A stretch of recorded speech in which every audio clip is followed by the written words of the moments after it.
विद्या इति प्रवृत्य देवयुक्त स्मरणे जगन्नवान यदा वाक् यर स्मरण मृधा वद वदादिद्ध में वृषभा प्रब्रुवन्ति।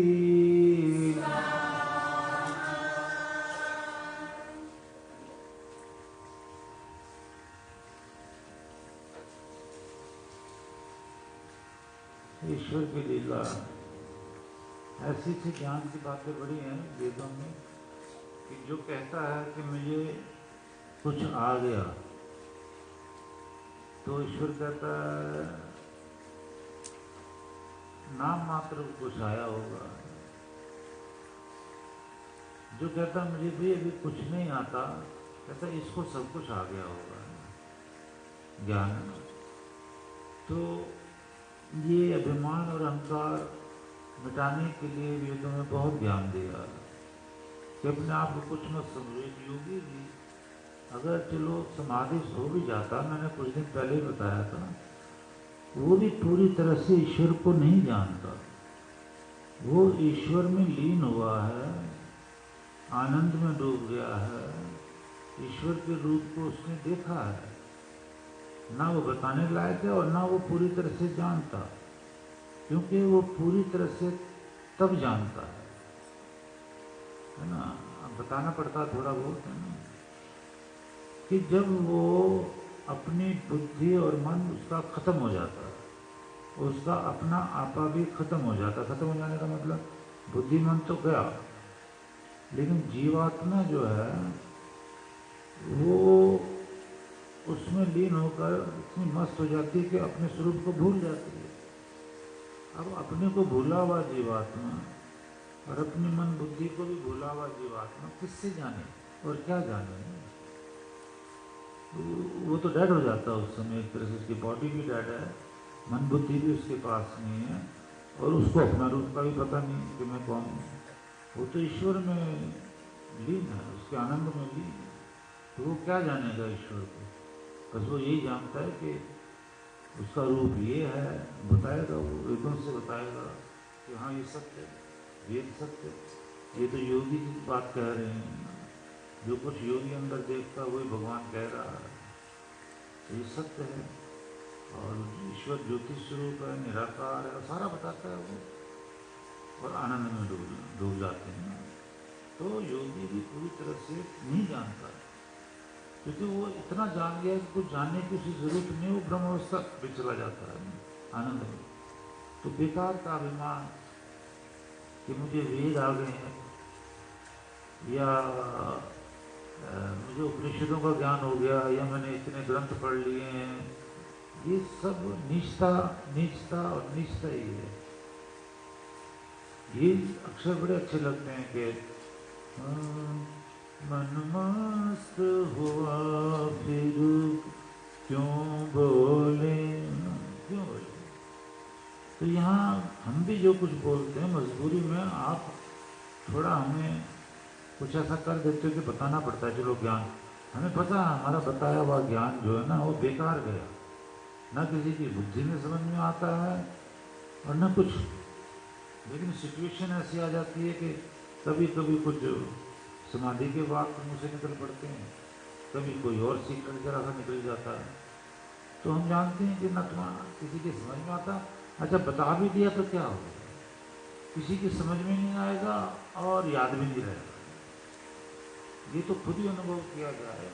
काम क्रोध मद लोभ अहंकारों का त्याग करके, मोह ममता का त्याग करके। मैंने बताया ना, ये रोना पिटना किस चीज़ का है? मोह ममता तो है, लेकिन सबसे बड़ी ये ज्ञान है कि ये समझ लीजिए कि हमारा संबंध जीवात्मा से है, शरीरों से नहीं है। शरीर तो एक पहचान है, और जब भी कोई रोता है तो शरीर की सूरत को ही देख के रोता है। फोटो दिखा दोगे तो रोएगा, हाँ ये तो मेरा पति था, हाँ ये मेरा पिता था। कहाँ से था तेरा पति पिता? वो तो जीवात्मा था, ये शरीर थोड़ी था। तो शरीर को देखकर रो रहे हो, ये तो डेड बॉडी है। तो आप डेड बॉडी को याद करते हो। भगवान का डेड बॉडी की तरफ देखना भी नहीं है, और ना उसे सपने में आनी चाहिए, उससे तुम्हारी आयु घट जाएगी। तुम उसको याद करोगे तो मतलब अविद्या है। और ईश्वर का उपदेश है अविद्याम। अगर अविद्या को जान गए हो, विद्याम से वेद हो गई हमसे है ना, अविद्यायाम तो अविद्या को जानने से जीव मृत्यु के दुख से तर जाता है। वो जान जाता है कि अविद्या का अर्थ है अपवित्र को पवित्र। ये अपवित्र शरीर जड़ है, इससे क्या प्रेम करना, मोह ममता करना, इसके माध्यम से जीवात्मा को किया जाता है। और अनित्य को नित्य मानना विद्या है। 4 लक्षण है ना, अनित्य को नित्य मतलब जो रहने वाली चीज नहीं है ना, उसको कहेंगे ये रहेगी। समझते हो? अनित्य बोलते हैं जो रहने वाली नहीं है, नाश होने वाली चीज है। अब नाश होने वाली चीज को हम नित्य मान बैठते हैं, अनित्य को नित्य, ये दूसरा लक्षण है। तो जब शरीर में नष्ट होना ही होना है, तो हम ये उम्मीद क्यों कर रहे हैं कि इस शरीर को रहना चाहिए था। रो इसलिए कर रहे हैं कि ये शरीर को तो रहना चाहिए था। अरे भाई वो तो अनित्य है, उसको आप नित्य क्यों मान रहे हो? नित्य तो परमेश्वर है, नित्य तो वेद है, नित्य तो जीवात्मा है। आप इस तरफ देखो, शरीर को क्यों कह रहे हो? और रह जाते तो अच्छा था। वो अनित्य है, उसने जाना है कर्मानुसार। तो रोना इस बात का होता है हम अविद्या से ग्रस्त हैं, अनित्य को नित्य मान रहे हैं, अपवित्र को पवित्र मान रहे हैं, और अनात्मा को आत्मा मान रहे हैं। शरीर अनात्मा है, जड़ है, हम कह रहे हैं हम ये हैं। तो जब हम ये हैं, तो जब कोई बिछड़ता है शरीर तो हम रोते हैं ये तो वो था। अरे वो नहीं था, उसके अंदर था वो।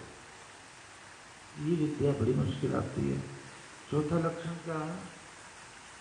अनित्य को नित्य, अपवित्र को दुखेशु सुखा, दुख में सुख मान रहे हैं। ये चौथा लक्षण कि ये शरीर भी दुख देने वाला, ये धन भी दुख देने वाला, ये जीवन भी दुख देने वाला, परिवार भी दुख देने वाला, लेकिन इसी को हम सुख मान रहे हैं। हर एक कोई किसी को पूछे कैसा भी ठीक है, बच्चे ठीक है, हमारा बच्चा ऑफिसर बन गया, हमारा बच्चा लंदन चला गया, ये हो गया वो हो गया, अंदर से दुखी है, क्योंकि ये चीज तो सुख देने वाली है ही नहीं, ये तो अविद्या है। तो ये संसार दुखों का सागर है, हम यहाँ दुख भोगने आए हैं। हम कहते हैं हम सुखी हैं, एक भी ला कर दिखाओ जो सुखी हो, एक भी सुखी नहीं, दुखी है। तो दुख को नाश करने के लिए हमें मनुष्य का शरीर मिला है। तो साधना करो, वेद सुनो,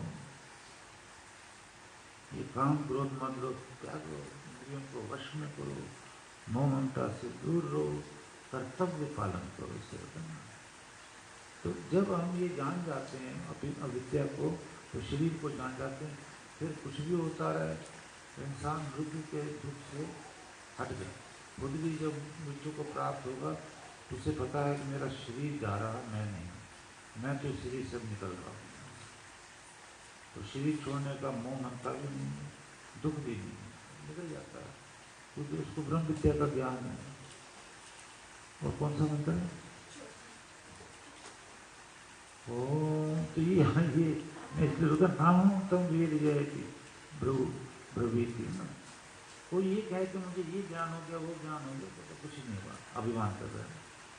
ओम